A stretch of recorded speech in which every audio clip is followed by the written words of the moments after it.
Good morning सबैजनालाई है र मेरो जतिजना पनि फेसबुक पेजको फ्रेन्ड्सहरूलाई है। यो चाहिँ काब्रा हो है। यो चाहिँ अचार बनाएर खानु दामी हुन्छ है। यी पौलेर यहाँनिर चाहिँ अरू चाहिँ यस्तो भएको छ है।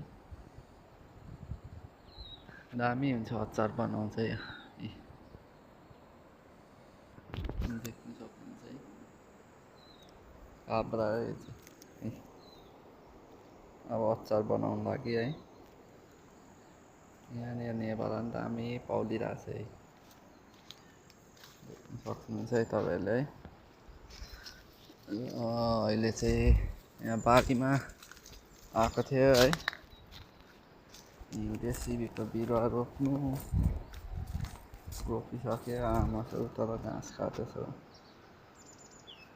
घाँस उयो गर्दैछ बटुल्दैछ अहिले झार्दैछ मैले है। यहाँ माथि चढेर काब्राको घाँस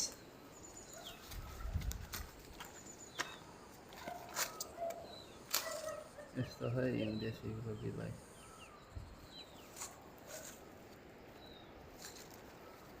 यहाँ चटेला पनि उम्रिँदैछ है एकदम दामी चटेला।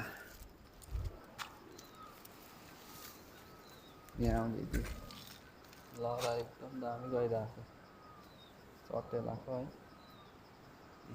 देख्न सक्नुहुन्छ तपाईँले